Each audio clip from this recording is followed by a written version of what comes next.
Hey all, this might be my first what do they call it, podcast or whatever it is.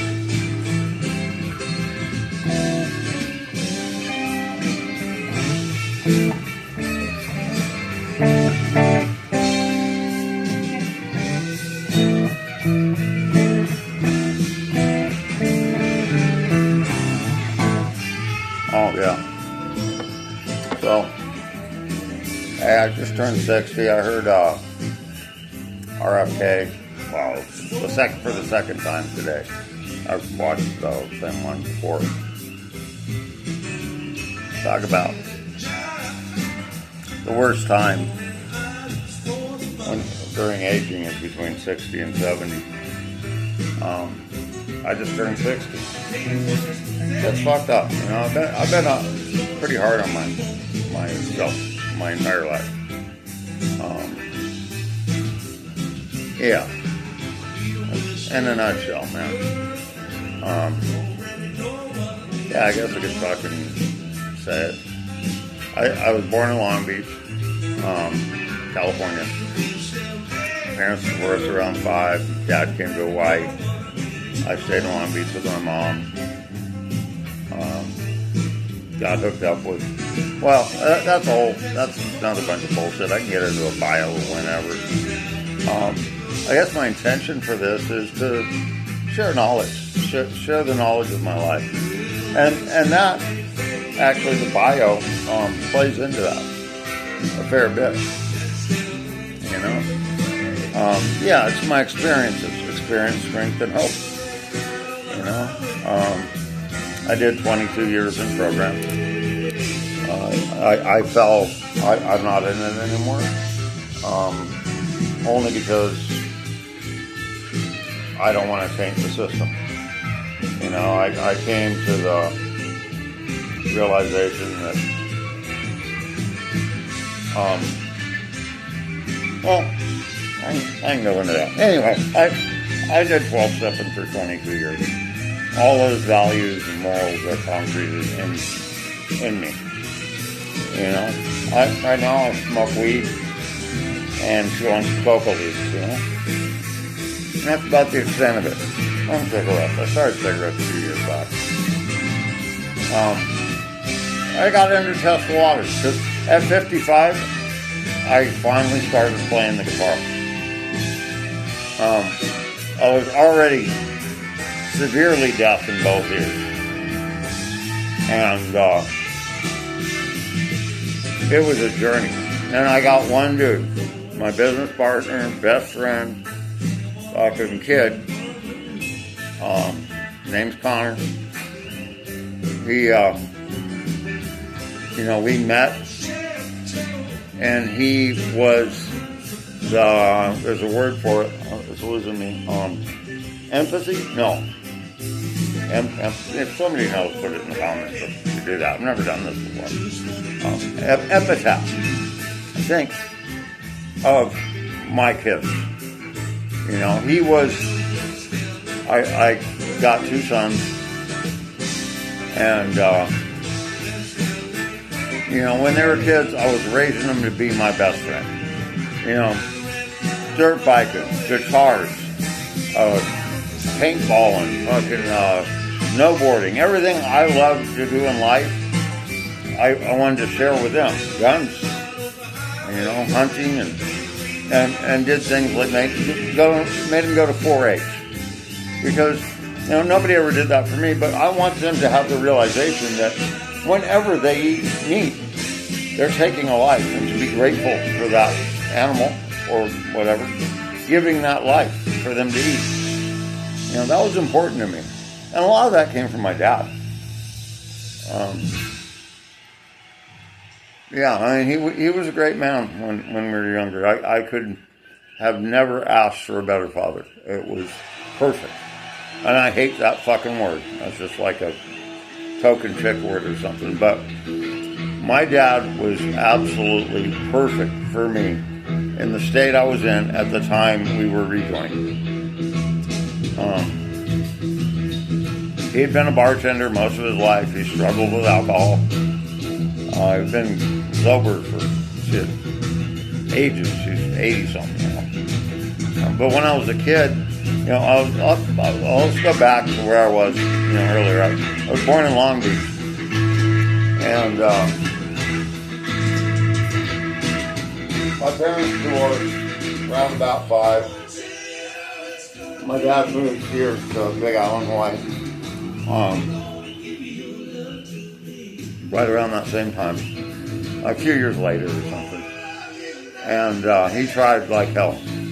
My mom had hooked up with a mafioso, a dude by the name of Harry Gross, New York gambler, and basically ran New York.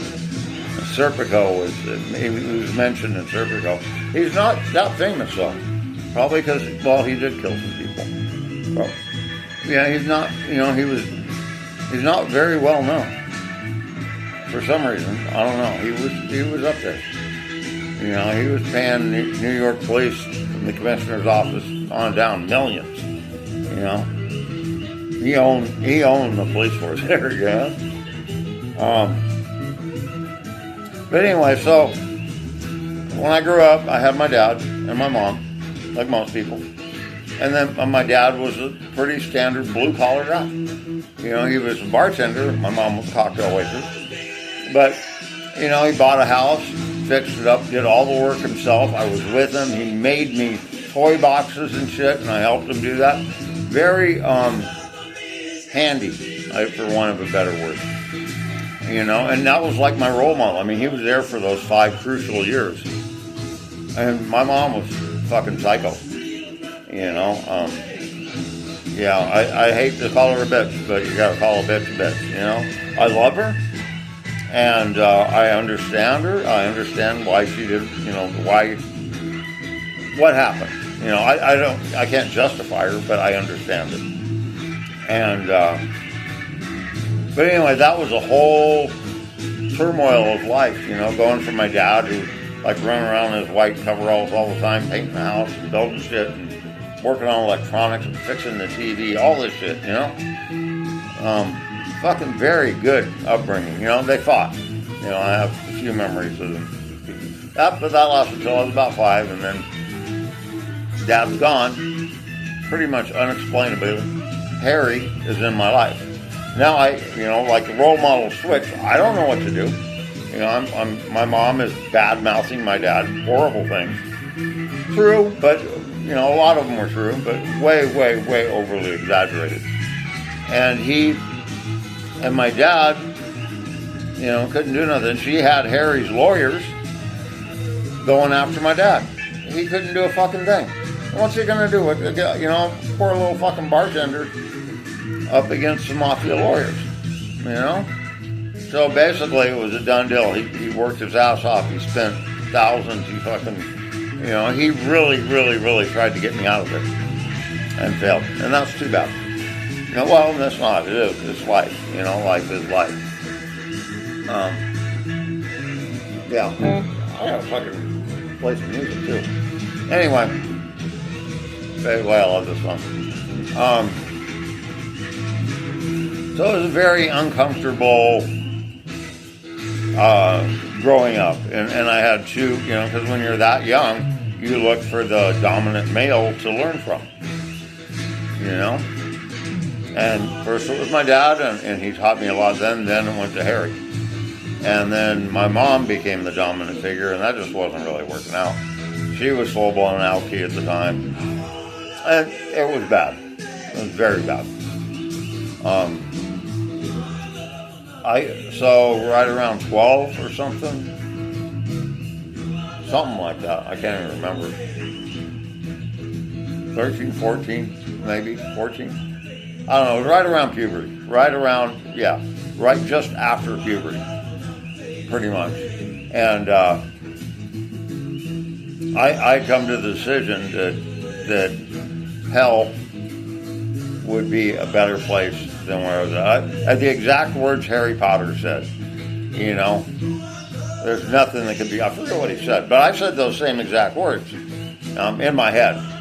And Well, it was just very distinctly I came to that decision that anywhere would be better than there. And so I called my dad. This is the first time I remember. He said I did it times before that, but I don't remember. I called my dad. He bought me a plane ticket. I hid in my brother's apartment, my older brother's, with his wife stashed me that night. You know, hit me up. And so you could catch the plane in the morning. Or actually, she took me to the airport that day, and we'd never gotten on a plane before, so we missed that flight. Dad booked another one for the morning, and then we knew we had to be there like 15 minutes early. Yeah, we thought takeoff time was what they boarding time, you know, but it didn't work that way. Anyway, so I flew in with my dad.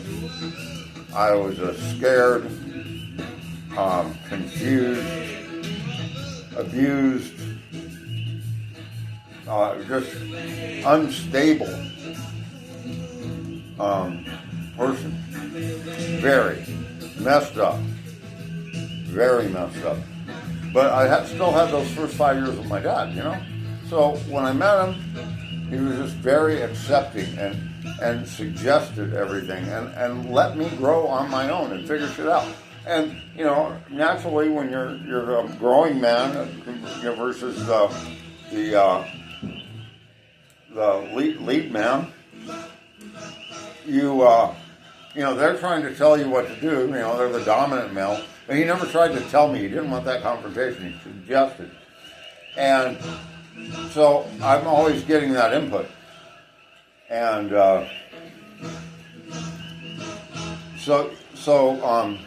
yeah, that's what in my teen years. And naturally, as a kid, I had to test everything he told me.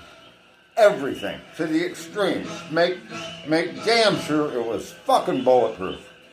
You know, and then all of a sudden, he's fucking right about almost everything. Almost everything. You know, fucking, you know, 999%. You know? So that started developing into trust and friendship. And he would share his stories of him growing up with me. So I knew he was very accepting. You know, things he said was, you know, everything's okay in moderation. Proven to be true. He had little index cards around the house. One of them was desire, persistence, and determination. He was a black belt in karate. He was a bartender, so he became a black belt in karate to handle the cops, you know? And plus he got threatened once. Yeah, he's very stable, very health conscious, very eating conscious, you know.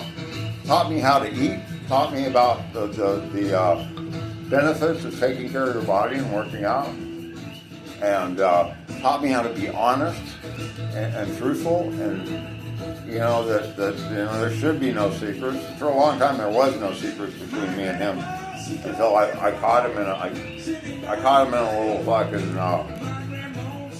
It made me suspect. I'd taken an index card, I was talking on the phone, and I'm doodling, you know? Talking to one of my buddies, and just doodling on it, and of course, you know, 15, whatever it was, I drew a pot leaf on there, and just a bunch of fucking stupid little lines or whatever. I have no idea what it was. Probably still got it. And then he had taken that and kept it. And that created mistrust, you know, because well, you want to know something about that, why don't you just ask me? You know, that's the way he raised me. And it was a very, very open relationship. It was a lot of fun. A lot of fun. I was a teenage kid. He was a bartender. He quit drinking the day he got the divorce papers from my mom, and was stone cold sober that whole time. But had the experience of, you know, addiction. Had the experience of. And I so much, I just tested everything, and I so much looked up to this guy. World traveler, he got on, he was a merchant seaman when he was younger, been around the freaking world. All these stories, and we had some artifacts around that he purchased, a Hubbly Bubbly pipe that he purchased in Saudi Arabia or something. I mean, he's just been around the fucking world. That impressed me. The black belt in karate impressed me. his jogging every day and working out, and he smoked cigarettes. And bike riding, he would ride his bike from Portland to LA once a year for a lot of years. All that shit, the way he lived, very humbly, only took what he needed, and but only gave, gave as little as possible back. It's kind of stingy.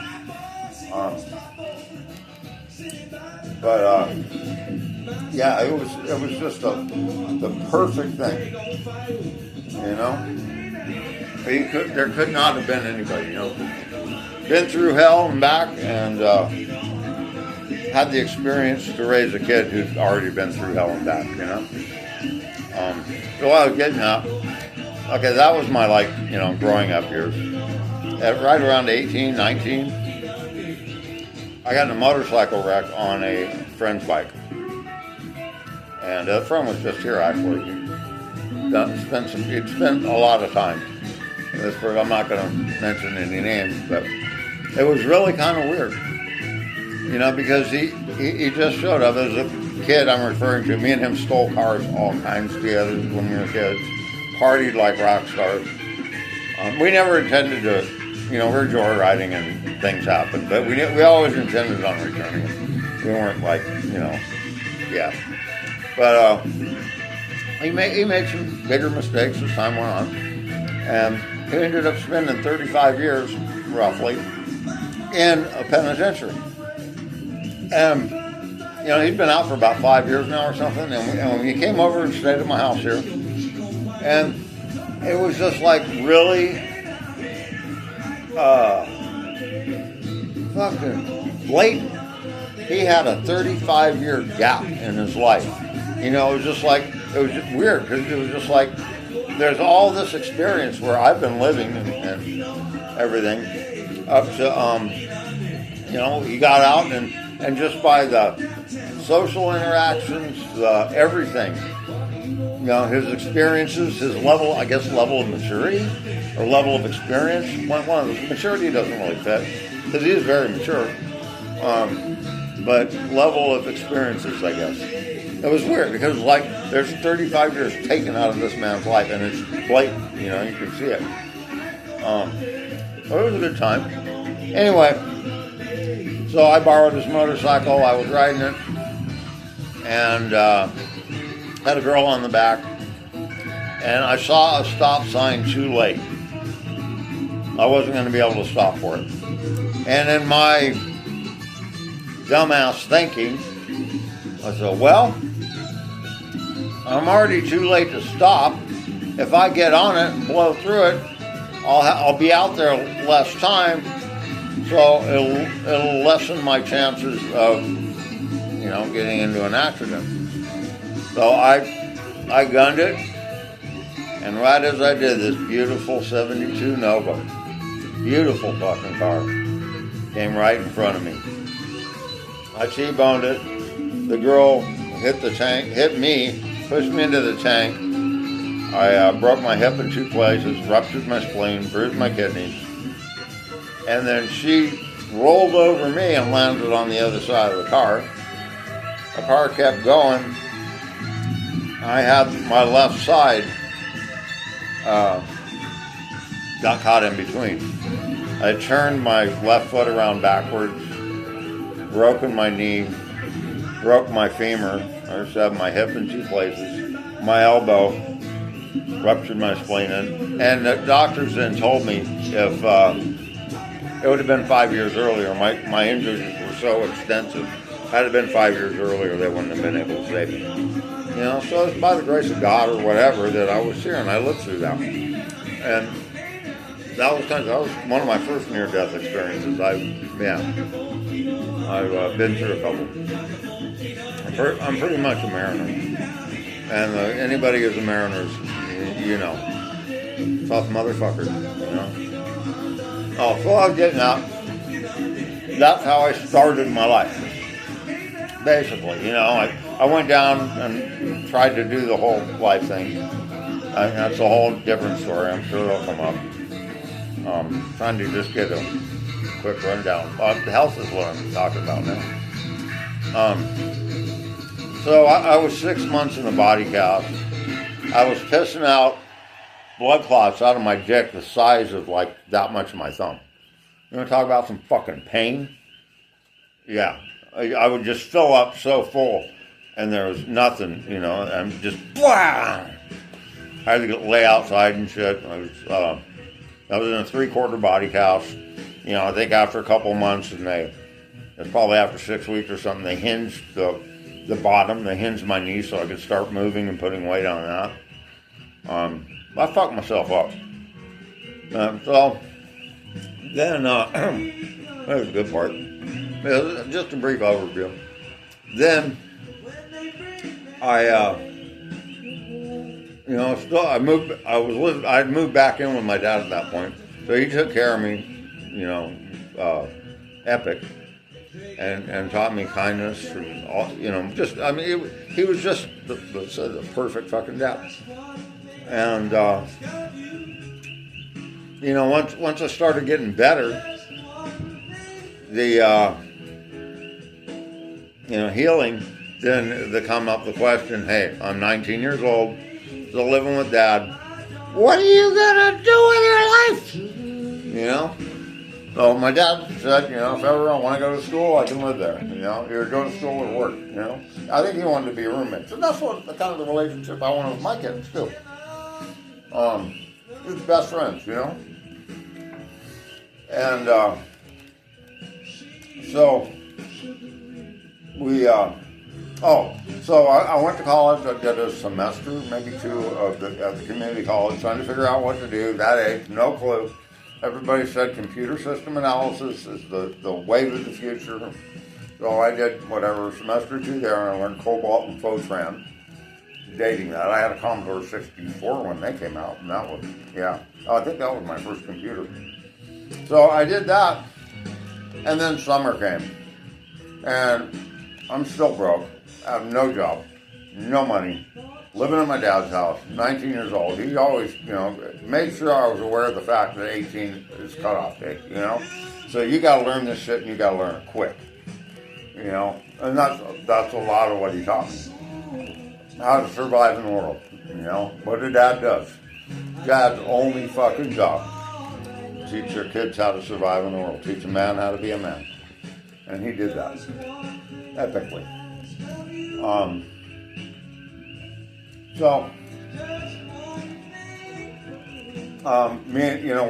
It's summer, beginning of summer. Wasn't working, school's ended, and me and my best friend, Doug, I'd gotten a letter from an old neighbor, a neighbor who moved out. And he sent me a letter and said he left, he went up to Alaska. He was in Ketchikan or something like that. So he got on a fishing boat, was making like $5,000 a month fishing up there. And we're like, holy shit. Me and Doug were like, what the fuck? So we started talking about it and asking around and shit. Found somebody who knew somebody in Kodiak, so it was like, Kodiak's where we're going. And me and him put on backpacks and hitchhiked all the fucking way up there from Portland, Oregon.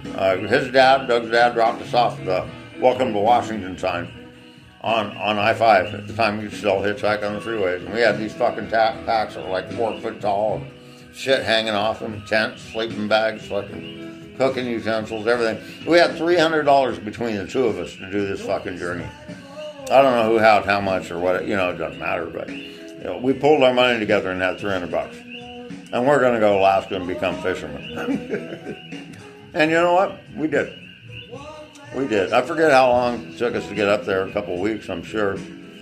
We're faced numerous challenges along the way, you know. But it all worked out. You know, this is our first time ever, you know, fucking 19-year-old kid. Basically first time out of my house. Actually third, but basically my first. And we just did it, you know. And that came a lot from the teachings of my dad.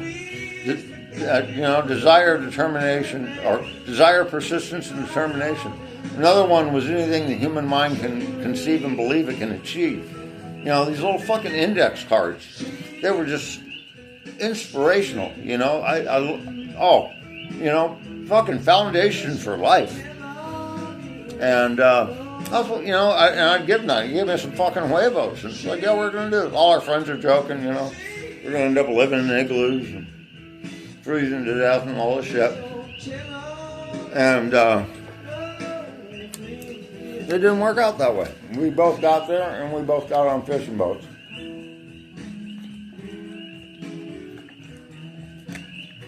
And it was cool. At 19, we'd gotten there the year they decided to up the drinking age to 21, so we were right on the cusp. And so, we're 19, it was 19, 20 was 20, 21 it was 21. So we could still do that. And we got up there and we started making 10 grand a month. And you're living on a fucking boat. You got no expenses. 19 years old. Whoa. Fucking good time, man. Very fucking good time. But it was hard fucking work. So after my motorcycle wreck, I did that. And in 3 months that I was in Alaska, I'd just come out of a 3/4 body cast before I went. I was 120 pounds. Maybe 125. Fucking, feather. And 3 months later, when I came back from Alaska, I was at 185.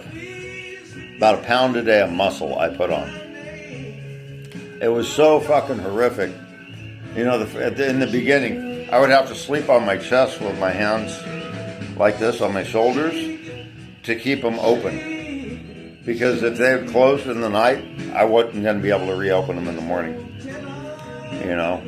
We were working on that boat that time. I thought it was insane. We were working 20 to 21 hours a day, every day. 3 hours sleep a night.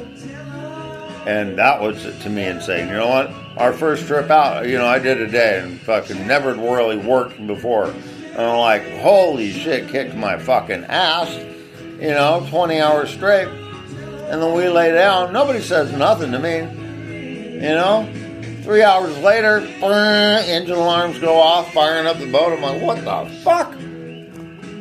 These guys are insane. They're absolutely fucking insane, And we did it, and, we were out there for a month doing that every day, and I was like, trapped. There's nowhere I can go. I don't know why that reminds me of Tucker Carlson. Hi, Tucker. Anyway, so, yeah, I buffed up quick, incredibly. And, man, did we have some good times. But, so, up there, I did that until 91, I did that. I traveled the world. Then I knew I had that job and that kind of income. I came out one year, bought a one-way ticket to Hong Kong. Said, I'm going around the fucking world. And I'll be back in 5 years. And that's what I did. And that was another inspiration from my dad. Didn't make it to the Middle East, didn't make it to Africa or South America, which are all continents that I would love to see. The way the health is going and everything, I don't think it's going to happen. But so anyway, that was my living. I fished all fisheries. I even in 1984, during my world traveling, I was heading down to Australia, trying to make it to South Australia to see Halley's Comet. Along the way, I stopped by Thailand and blew all of my money. I was there like 6 months or some shit. Bad, Dan.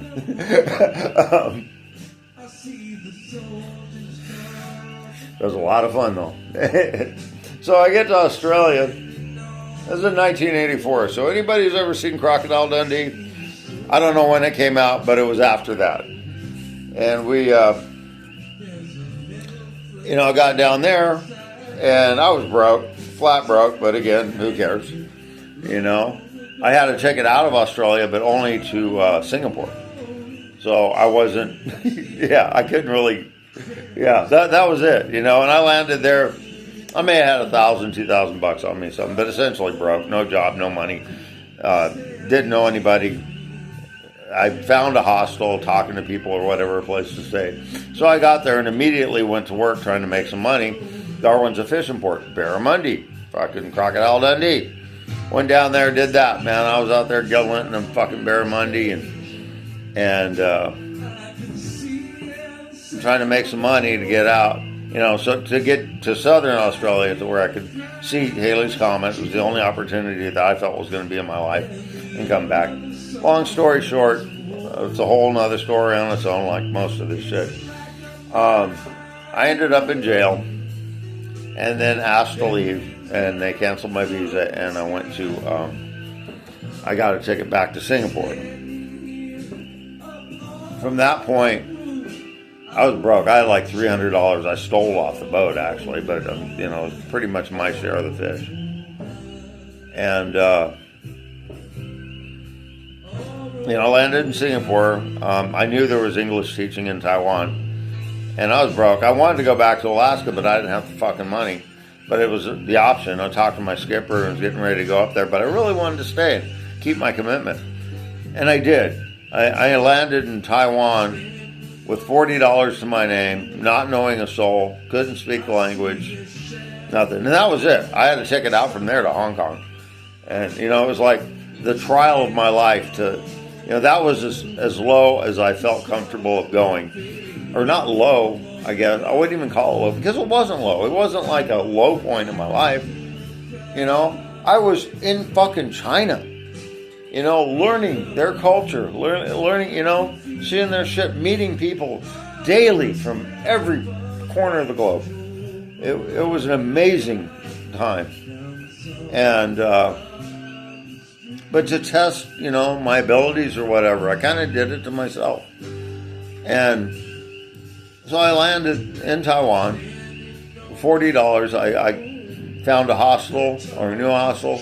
The guy agreed to let me stay there and carry it.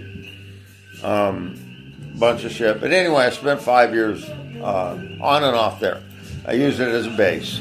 I'd have to leave every 3 months or something like that. So I'd take off, go to a different country. Never went to fucking Burma or India either. And those are two that I really... And Tibet, fuck yeah. But anyway. I digress.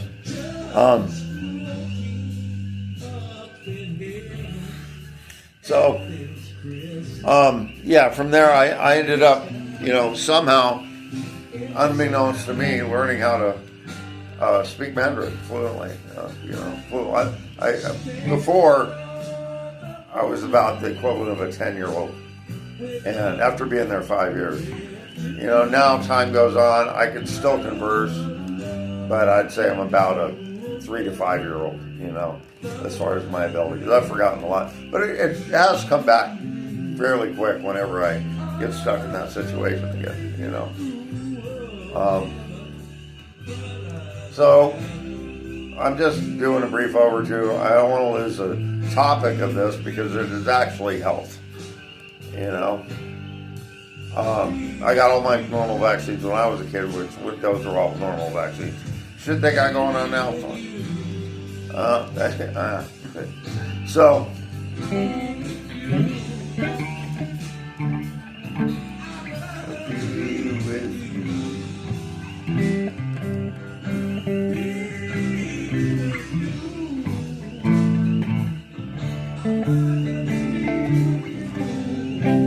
yeah. So, a bunch of world traveling. And, back up in Alaska. Going from the motorcycle to gaining that weight, that was the main thing. I did that on and off till 91 around. And then I ended up back on my mom's couch. I was around 28 years old, 27. I'd worked 6 months up there and made 20 grand. And going from 10 grand a month and literally working 20 hours every fucking day. 6 months, 20 grand. Fucking unacceptable. I couldn't live off that. So I ended up back on my mom's couch, driving for Long Beach Yellow Cab at, like I said, 27, 20. And it was unbelievable that 1982, because I just listened to the Sublime song today, and it was during the LA riots. and I was a fucking cab driver. And the only ones, there was curfew, the only ones allowed on the streets were cabs. Dude, I got to see I got to see the LA riots up front and close. Very cool. Why that worked out that way, who knows, man. You know, Allah, God, whatever he is to whoever. But it was an amazingly incredible fucking year driving that cab. Learned a lot. I won't go into that stuff. Yeah, I did. You know, I've experimented with a lot of drugs. You know, the whole Alaska thing was cocaine and drinking, and my family did meth. I had some meth users, so I did some of that. You know, I'd never call myself a tweaker, but I did, you know, share. I've never shot anything. Never been an IV drug user. But yeah, so I ended up getting into meth, hanging out with that part of my family, driving the cab, and it just, things weren't going well, living on my mom's couch and everything. And I was at a party one night, and this guy tells me about an underwater welding school like 5 miles down the road. And I'm like, what the fuck? I'd already been a certified scuba diver. I got scuba certified in, I think, 85 in Oahu, here, Honolulu.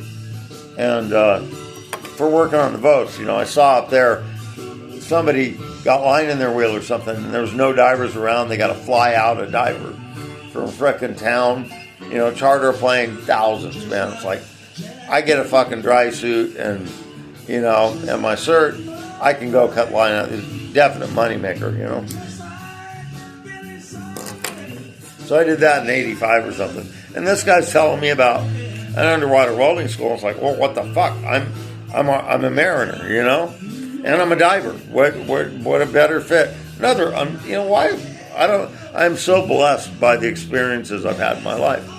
And all of that is because of my dad and what he taught me and the inspirations he gave me about going around the world and shit. Fucking, I don't know why I've been blessed with. I mean, to me, I should say me, because it doesn't mean anything to anybody else, you know. But it was a fun journey. So anyway, I enroll in that school. And from there, it was a 10-month course or something. I got hired on by a company called Oceaneering, biggest dive company in the world. And part-time, but from my dad's teaching, desire, persistence, and determination, I had literally a toe, not even a foot, in the door. And I was hanging on to that like a snapping turtle. This is my career. I was in trouble with the IRS, and I had to fuck that up and learn from that. You know, I had to get my shit together, you know. This is a real job at a real company.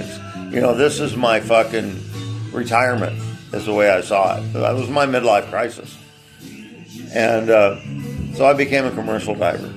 I went through the inspection route because I figured I'd been, you know, the inspection one was for brains. The welding is more brawn. And then there was the pecker checkers, which who knows what they are. Just joking. I got a lot of respect for those guys.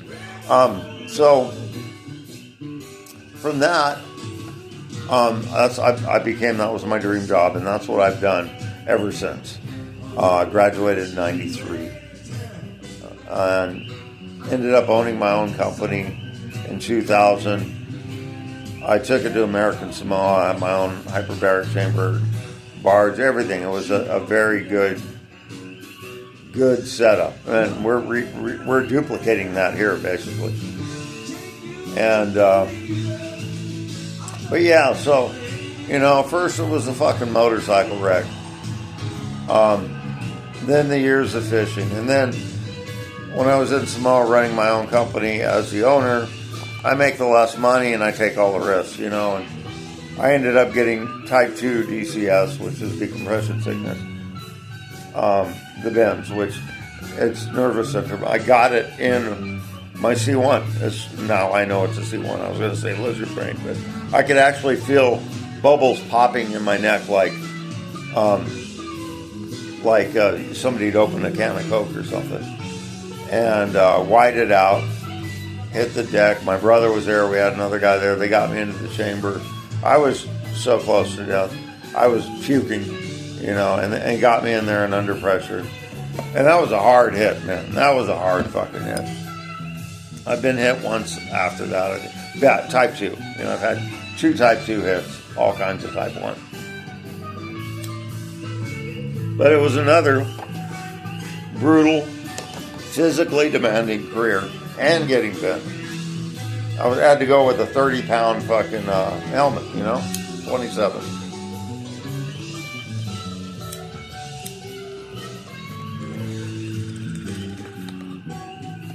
So I had that on my head for 30 years. And so from that and that Benz incident, my neck C1 to 7 is pretty much gone. C1's the worst. Don't know what I'm going to do about it. Constant pain shooting down my left shoulder.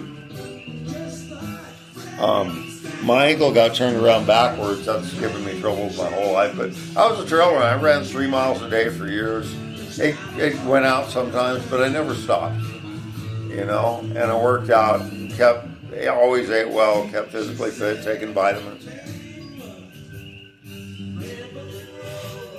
So, I guess we fast forward from there.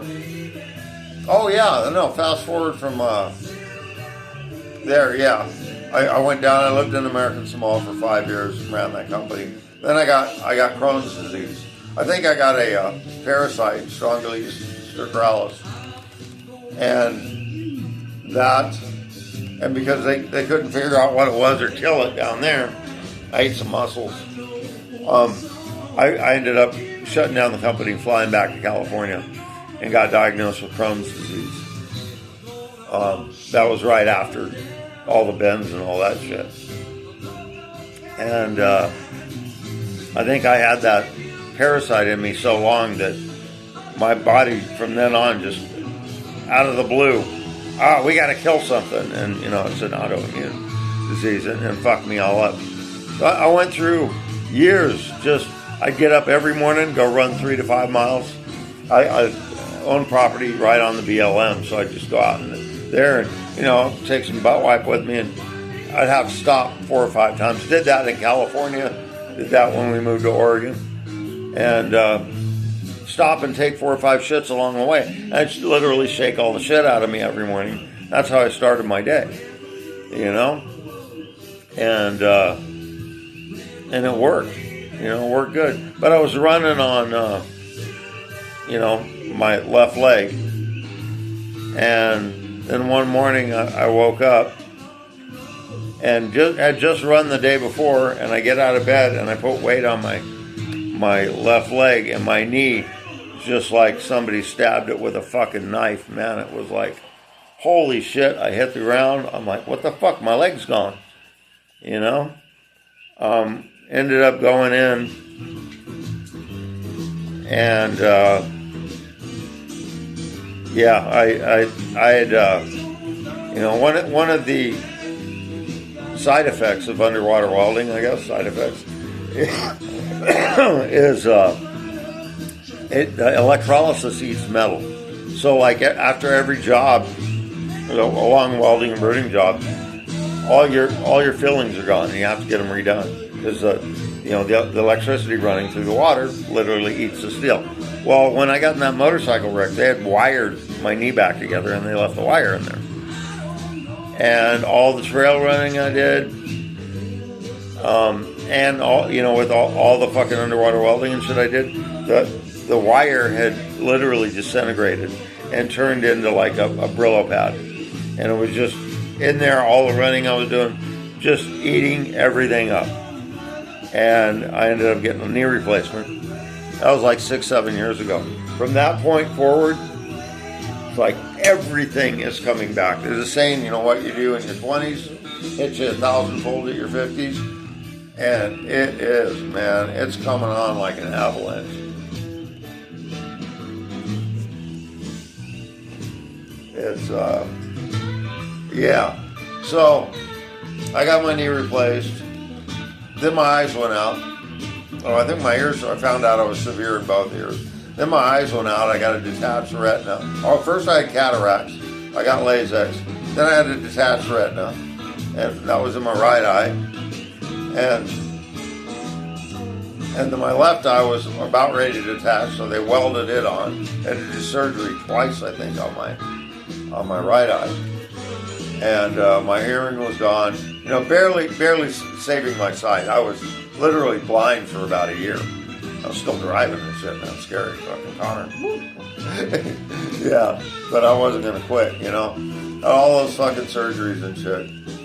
And then like 3 years ago, 2.5 years ago, I was working out, still running, working out. And I ran on elliptical after my knee surgery. And a replacement. And one day I'm out there doing curls, and something popped in my neck. And it was right there where I got bent at. C1. And I just knew that this shit ain't right. You know, something is wrong, very wrong. And I talked to,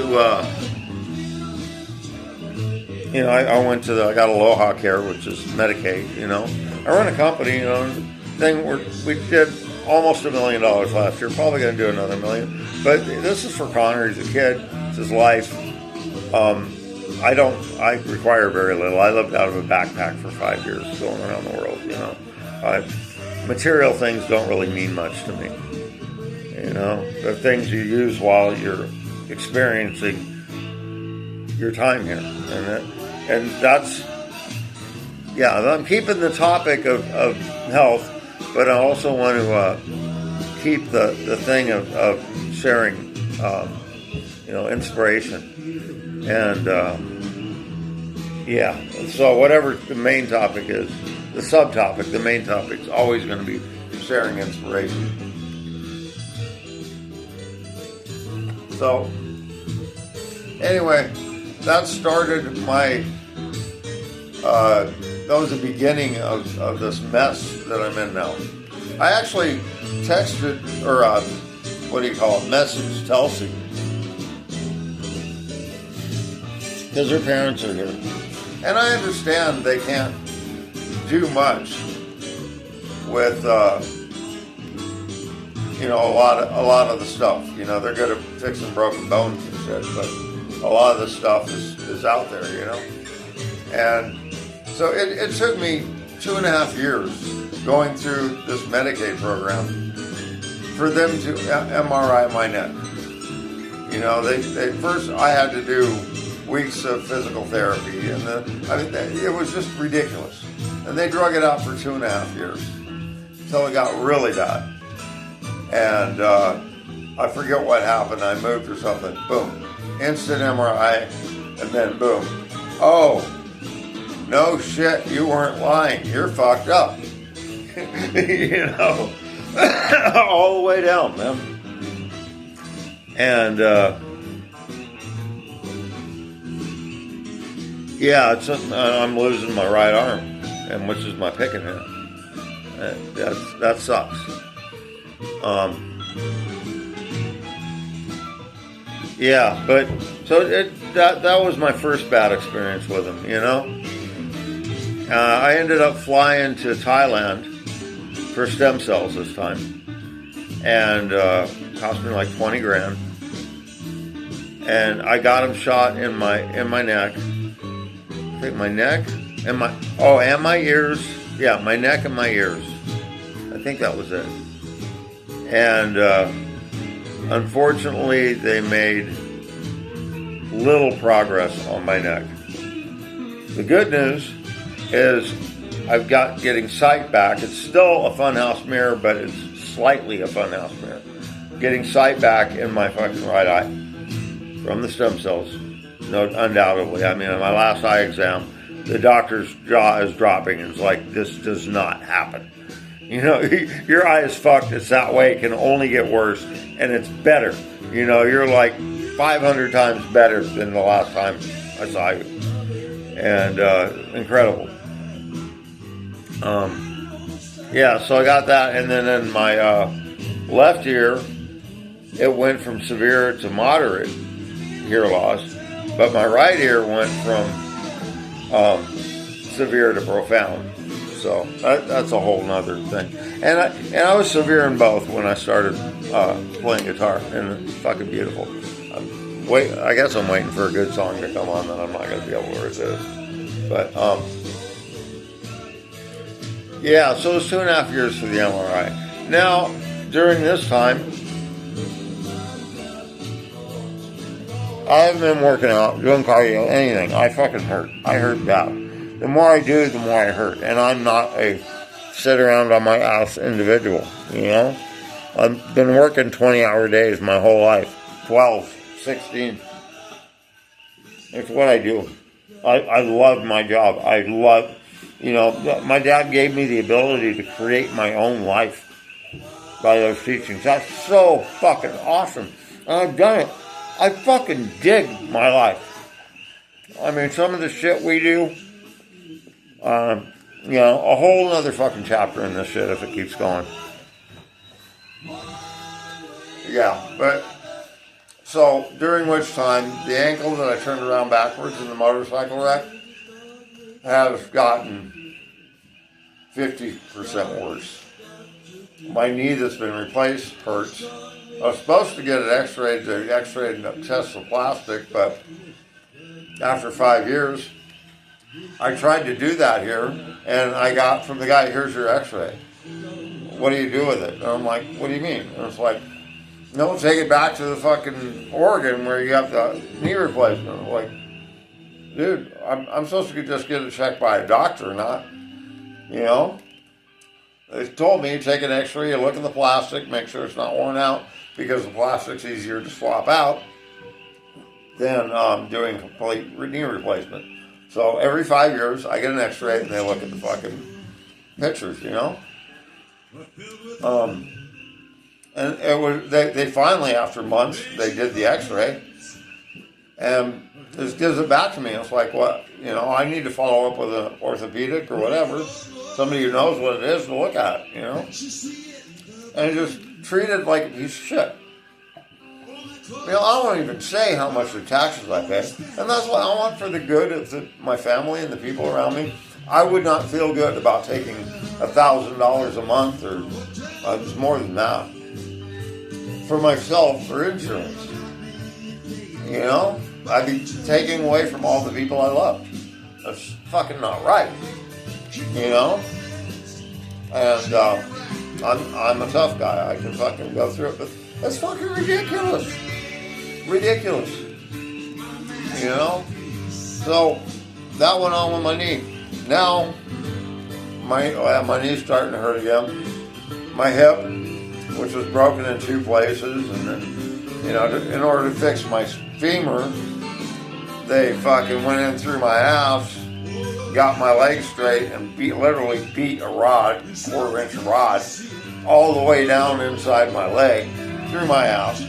My whole, I got a fucking scar going all the way down there. That's where they had my femur. I mean, it was brutal. I got the report. They're talking about getting the drill stuff and shit. Yeah. But anyway,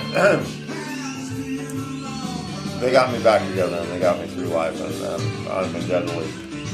And you know, my gratitude towards them is phenomenal. You know, that was a revelation. I just had that.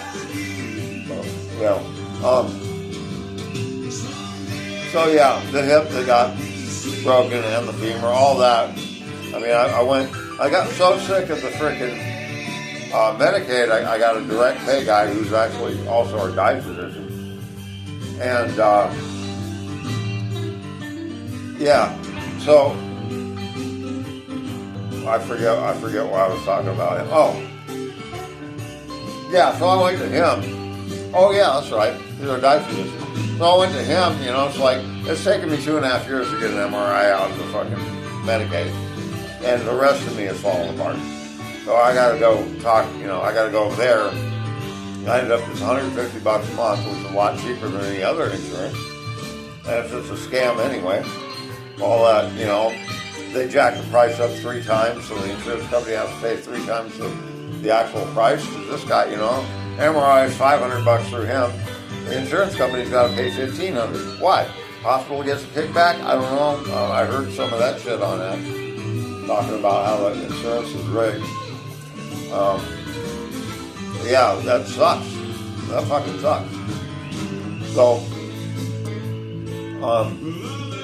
yeah, he got X-rays on me, and the one in my hip, you know, he's just like, holy shit, because I have been bit there too, you know, and he sent it to Duke University, which is like the MIT for divers, trying to figure out what it was. You know, I don't think he'd ever seen anything as bad as that, and he's still walking around, you know.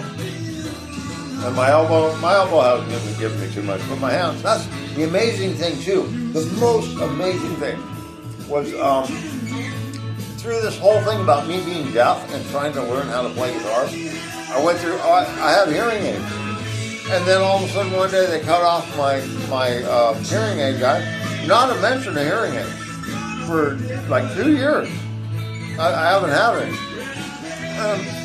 And then all of a sudden I get a referral, and this is like a couple of weeks ago, and I'm getting hearing aids again. It's weird shit. You know, it was like 2 years. I just broke. I needed them fixed, and it was impossible to get them fixed.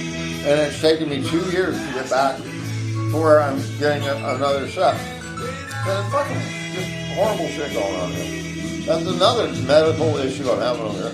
That's why I said, you know, I told Chelsea, it's like, your parents are old. I doubt if they're on a low out here. I'd hope you treat them better than that. You know, you're in a better position. You know, you can help them that way. I got to help the people around me this way. You know, if you ever watch this. So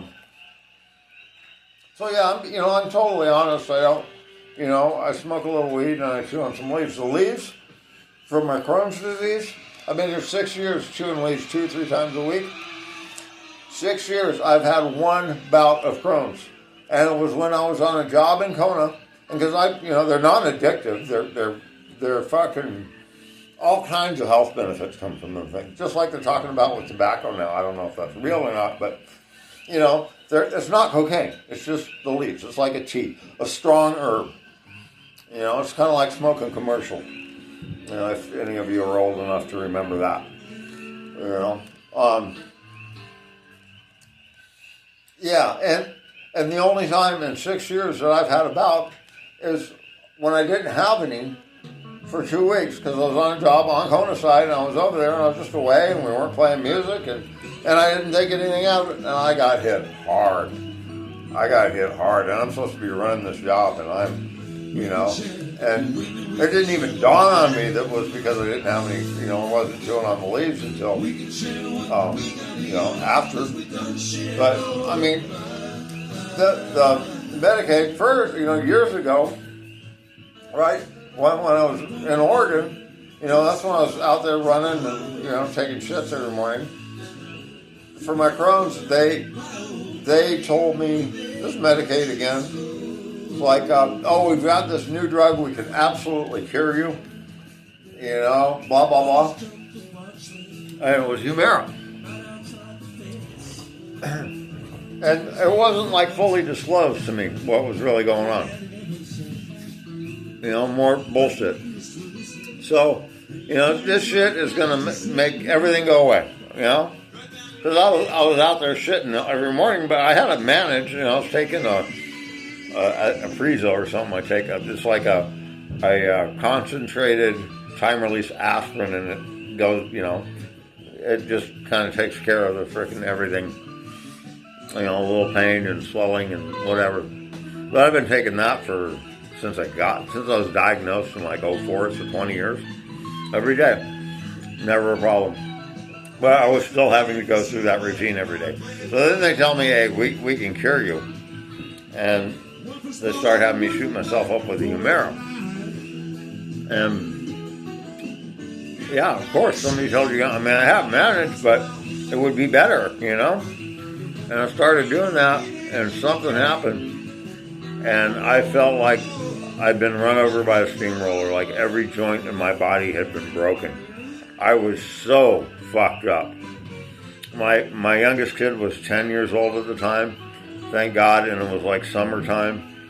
But he stood by my side. Joey, I love you so much. And I don't know why. I know you brought that to my attention, like I owed you something for that or something. I don't want to jump to any conclusions. I don't know why you said what you said, but it was like you may have expected something different from me after that. No, I didn't. I expected you to be the same, dude. That was love. You don't just give love with strings attached, bro. And everything I did with you was love, dude. 100% love. I wanted to give to you what my dad gave to me, dude. That it's your life and you control it. You do whatever the fuck you want with it. Experience it. That's the most important thing in fucking life for me, is experience. What you can do here, you can't do anywhere else. I don't know where that other place is, but I'm just going to go out on a fucking limb and think I'm not going to be able to enjoy this shit when I'm there. If there's a reason for it, to me, that's it, you know? And I pressed into my kids, you know. Well, that's how I met Connor. I don't know if we got into that or not, but anyway. Oh, yeah, we're on the house kick. So, yeah, he had to come in there and literally pull. They gave me enough hydros for once a day. So I'd take those at night so I could sleep. And because that was a different thing, you know. They were oxys. So I'd take it at night so I could sleep, and then during the day I just managed to get through. But I had to have my kid at 10 coming in there and just pulling a sheet up over me. I couldn't move enough to pull a sheet over my body. And when it started getting to be night, I was that fucking, you know, like I'd been run over, like hit by a bus, man. Like every joint in my body was broken. And that went on for some weeks on this drug that was supposed to cure me. I was scared. I didn't know if I was going to live or die. I'm thinking, like, you know, my son, who's just for the first time in his life really showing love to me, I might not be there to take care of him, you know? And it was a very scary time. And like I said, I didn't know it was like experimental. At that time, I trusted the government. You know, I've had polio and measles and all that shit, you know? And, I didn't trust the food pyramid as I got older, you know, so much. But I trust them as far as that shit goes. I didn't know they were fucking out there slinging, you know, using me as for a fucking guinea pig. You know, that just ain't right. That ain't right. It should be full disclosure on anything they stick inside your veins. I was at the hospital getting a colonoscopy. And I asked her straight up, you know, what's in that needle you're putting in my arm? And she goes, da, da, da, da. No, really. You're putting something inside my fucking vein. I've got a right to know what the fuck it is. And she blew it off like I was, you know, what the fuck? You don't talk to me. No. No. If you're going to put something inside my body, I need to know what the fuck it is. Or it ain't going in. You know? Wrong. A lot of them were like that. You know, when I got my eye surgeries, it was the same thing. Oh, here, take this. No clue. Nobody said it's a drug you're giving somebody. They have not only a right, but it's more than a right to know what the fuck you're putting in them. That's wrong. And it turned out, what was it? It wasn't Valium. Maybe it was Valium. I think it was Valium they gave me on. But I didn't find out for weeks later, you know? Yeah, that's another fucked up thing about our medical system. And so anyway, I got back on the Prezo, taking that, and I'm still on it because I'm scared to give it up, but I was still doing that fucking routine. And then I got over here, and a friend had some coca leaves. I started chewing them, and you know, they give you a little bump up. And when you're old, you get tired, and like playing guitar and stuff. I like a little bump up. And then all of a sudden, zero crumbs, gone completely. What they were promising me with that Humira has actually happened. I don't have a problem anymore. Zero. One time in 6 years, I've had a bout, and like I said, yeah. So that's one thing, you know. that was a long way getting there, but and this is all my perception. I can't speak for anybody else. A lot of other people may see different things differently. That's life. You know, you can't be in somebody else's bubble. So, you know, this is all, I guess this is a disclaimer or whatever. I'm not giving any medical advice. I'm talking about me. You know, everybody in the world is in their own bubbles, and you got to respect their bubbles. That's my perception. But yeah, so, I mean, a wonderful thing. And, yeah, it's a leaf. It's a fucking leaf. And now, you know, I like to take a couple bong hits when I'm jammed. And I'm talking 3 or 4. Okay? I'm not, and that's, you know, like, Bobby Kennedy, you know, when I got, it started with my knee replacement because they wouldn't give me the opiates, and I have a lot of drive and wanted to keep working and going. And they cut me off, so I started smoking CBT, whatever that is. Supposed to be the painkiller side of marijuana. Didn't do it. You know, did nothing for me. So then I ended up, somebody slipped me a Mickey one night and left some real weed in there when I thought I was smoking my CBD. And I got stoned for the first time in fucking 25 years, probably. You know, I didn't ever smoke that much weed. Ooh, doggy. It was like going to Mars, man. I had to go lay down and stayed lay down, didn't do anything for the next 4 or 5 hours, you know. But after that, and this was right at the beginning, I carried this guitar around with me. I bought that guitar in 1983 or 93, and I carried it with me for all those years. And yeah, while I was going deaf and all that shit too. And how was I going with that?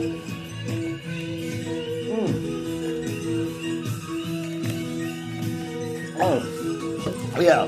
So I got some, and then I'm you know, at the same time, I'm after carrying that guitar around for 30 years or some shit. I meet this other kid, Connor, that is the epitaph of, you know, what I wanted my kids to be. He plays guitar. I'd given my kids guitar lessons, you know, in this time that I've been carrying that guitar around. I wanted to learn since I was a kid, you know, always wanted to learn guitar. But, you know, the way my life worked, it didn't work. Now here I am, 55 years old, deaf as a doornail, and stupid. Oh, all that. So, sorry. While I was trying to learn being deaf, I didn't realize that my hands had been, I've been a mariner, a Alaskan fisherman, Bering Sea crabber, all of them I fished, all the fisheries. Ice cold water, hands were in ice cold water, 20 hours a day. You know, then diving, pretty much same shit. I'm working sledgehammers and fucking big shit. They're getting beat up, squished, everything, all the time. You know, having any feeling in my hands was not a good thing for my life. You know, 19 to 55. And I never realized that not only the reduction in my hearing ability, but it was like 3 or 4 years into it, all of a sudden, it was a revelation. My fingers, I can feel the vibrations in the strings, and it was another hurdle, unforeseen hurdle on the path of learning guitars that amazed me, you know? Because I did all kinds of shit trying to get, you know, the recovery hearing back. I got thousands of dollars worth of equipment over there trying to build my own hearing aids and shit. And I was able to learn, you know, but that, and that was my main focus. And then all of a sudden one day I realized that how much how important and subtle it is to just have feeling in your fingers. It was incredible. Incredible. Okay, so we're on health. That was another. That story was coming. That was another amazing thing. So the healthcare system. I think we're done with hearing aids. Hopefully now they think because I had a drop on this side, I might have a tumor in there or something. So they're going to go MRI with that, and they'll get fitted for hearing aids. Which is, I mean, things are getting better. But now I'm going through, I had to get the self-pay doctor because, I'm just falling apart. And 2.5 months or 2.5 years just to get the MRI. Now I'm going to go in there and say, hey, my knee, my ankle, I've already been through the knee thing. That didn't go over well. I got my ankle, it's getting worse and worse.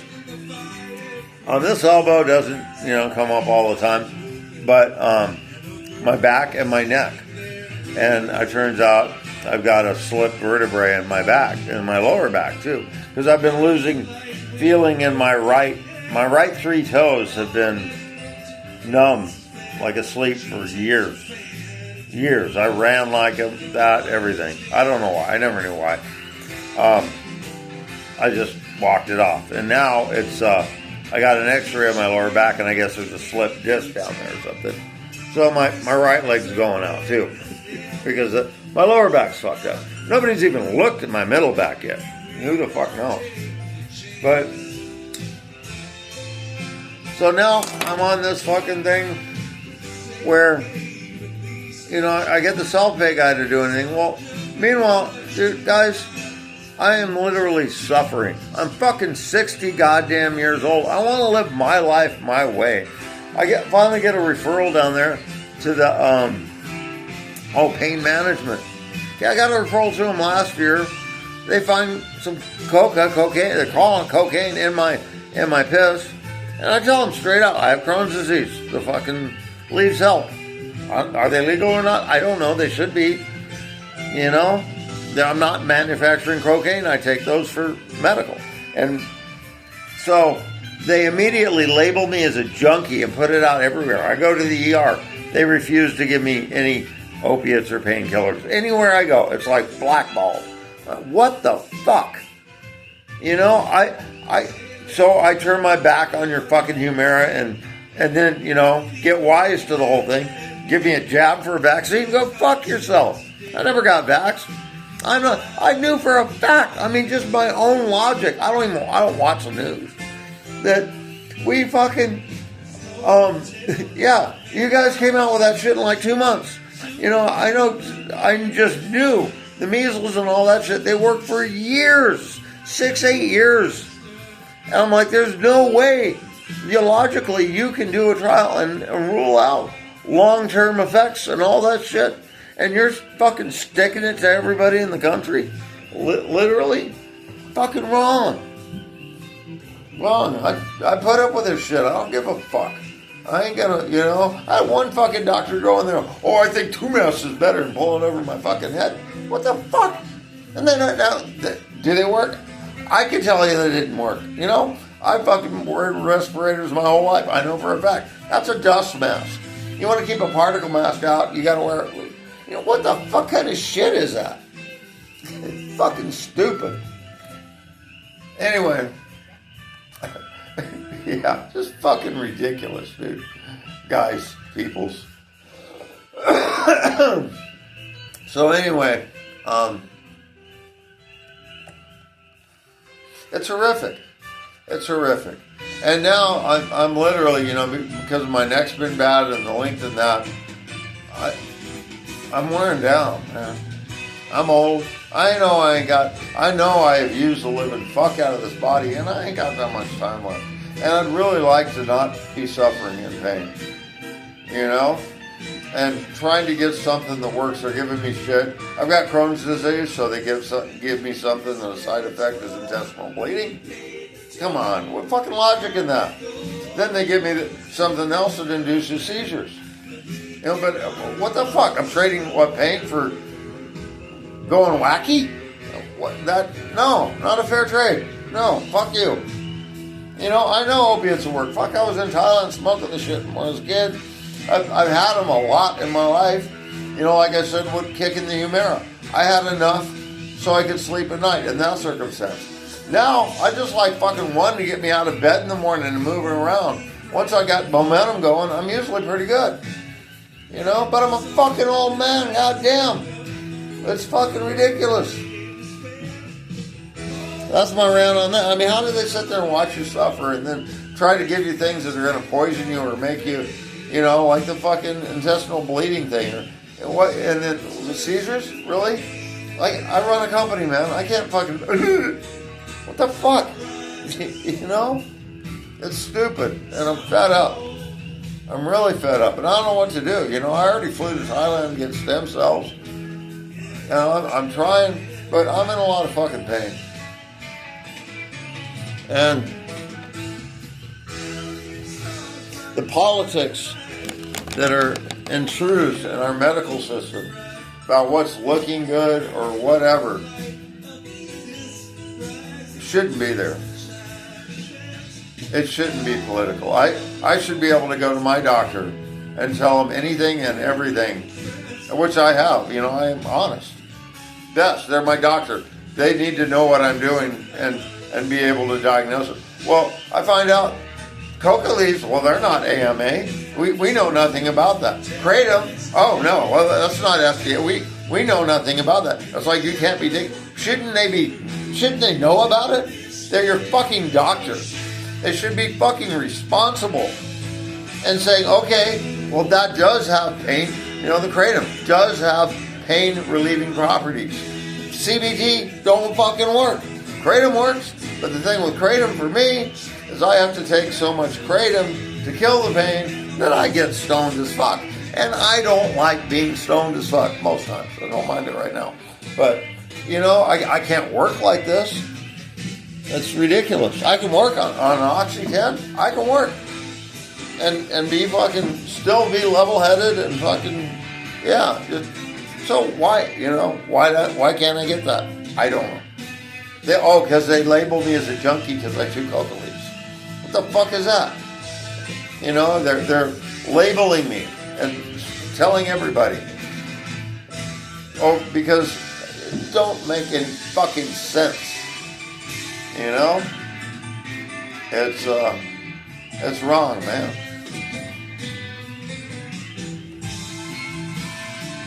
So, I guess that's it. Well, wait a minute. I gotta play one song. I don't know what song it's gonna be, but we'll have a look here. I ain't playing Terrapin Station.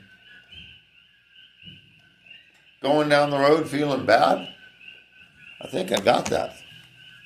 I haven't played that in a long fucking time. I haven't really played yet tonight. So, you know, I gotta warm up. I think I just saw it. Yes.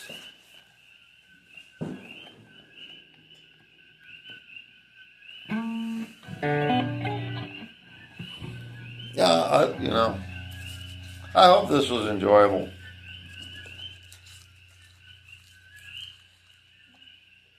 I hope my friends, well, my family, Doug, I love you. My best friend from high school. Love you too, Tom. It's good to see you.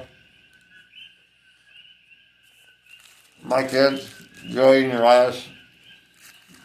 I have more love for you guys than I could ever express. You are two very incredible individuals.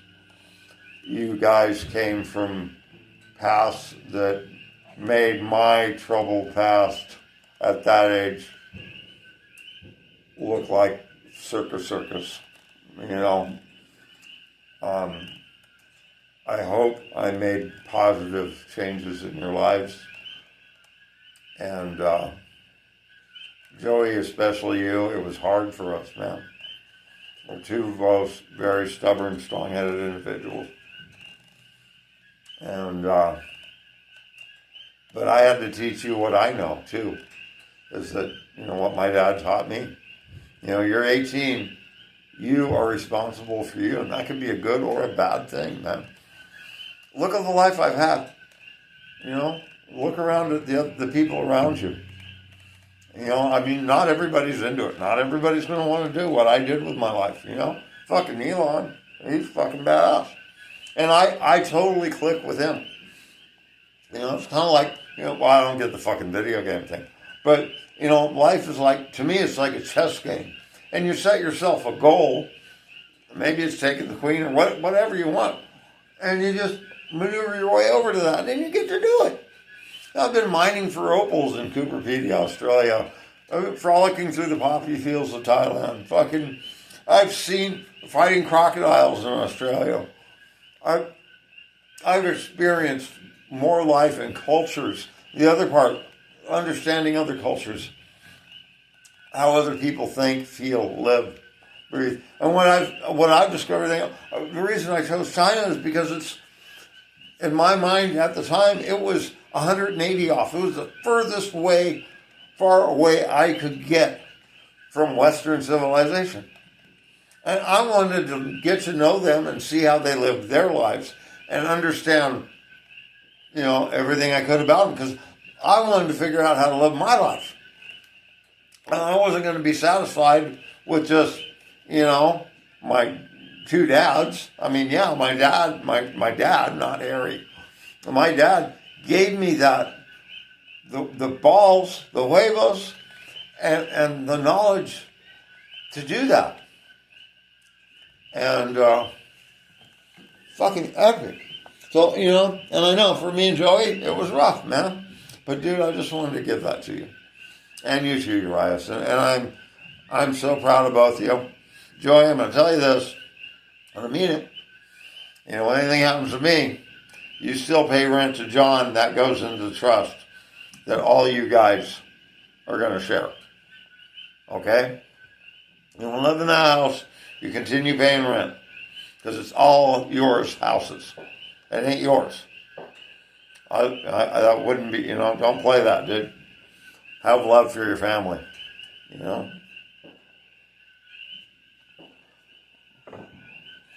Oh yeah. There you go. Music. I'm going to end on a song.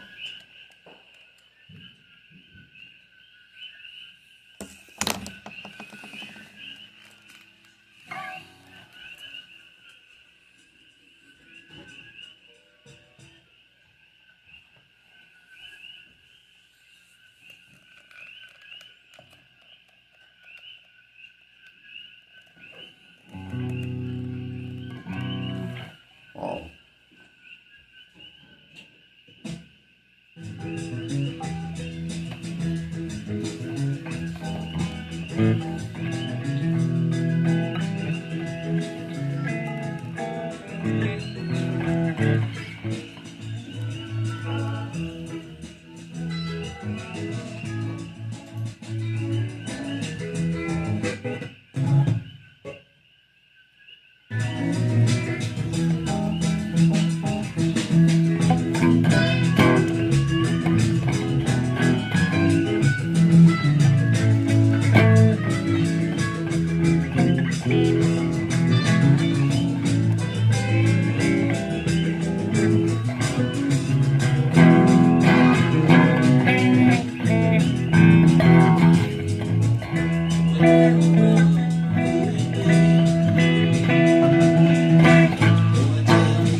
thought of something else I wanted to point out too. It's like now this pain management thing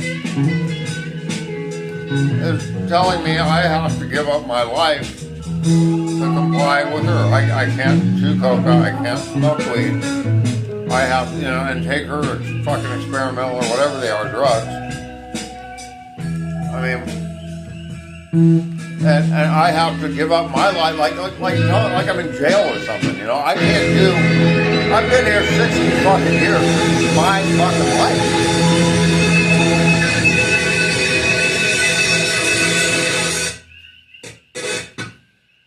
I should be able to choose how to live my life, my way, unequivocally, without, as long as I'm not fucking hurting.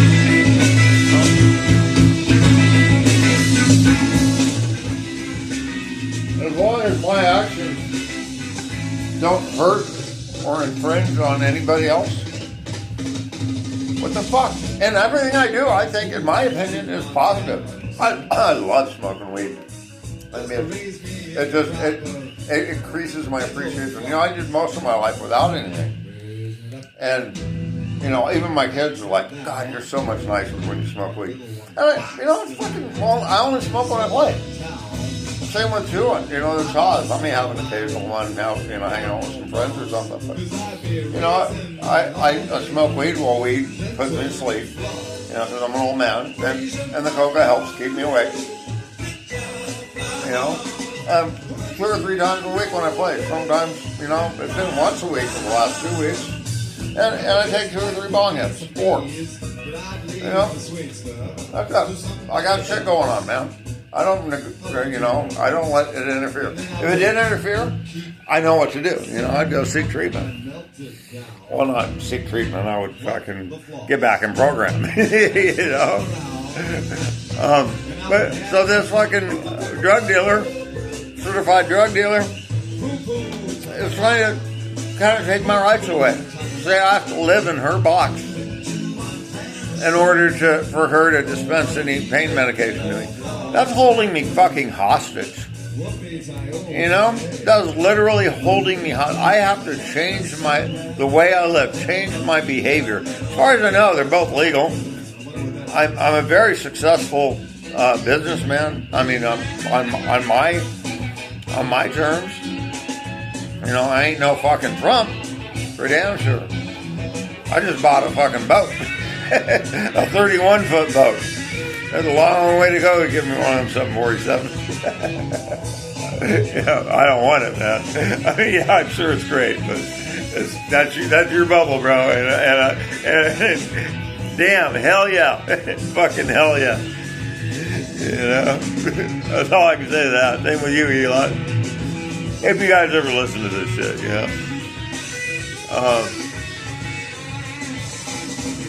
yeah, but so in my humble opinion, that's what's fucked up about the medical system, and I think I've yapped long enough. So maybe we'll do this again. All right, bye.